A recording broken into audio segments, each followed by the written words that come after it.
बने हमारे YouTube channel Bhaskar अजलब के सब्सक्राइब करा और वीडियो के लाइक शेयर कमेंट करा।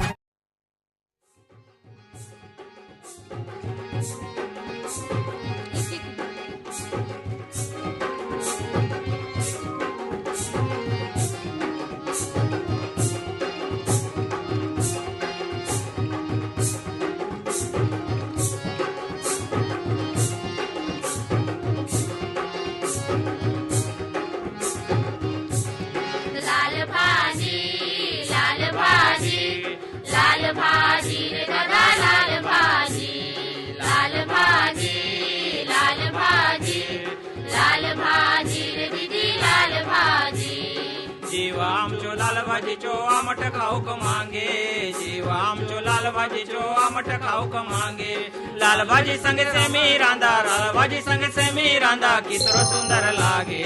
लाल भाजी, लाल भाजी, लाल भाजी रे दादा लाल भाजी, लाल भाजी, लाल भाजी, लाल भाजी रे दीदी लाल भाजी।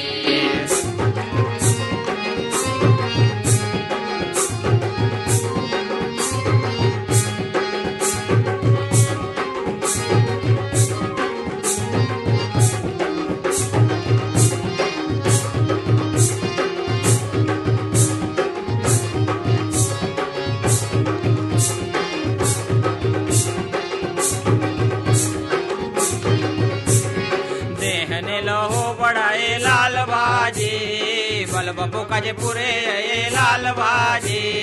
सेहने लहू बड़ाए लाल भाजी, बल बबू काजे पूरे लाल भाजी। कमानी गोट के सांगते जाए लाल भाजी, खाऊक खाऊक आम के भाई लाल भाजी। कमानी गोट के सांगते जाए लाल भाजी, खाऊक खाऊक आम के भाई लाल भाजी।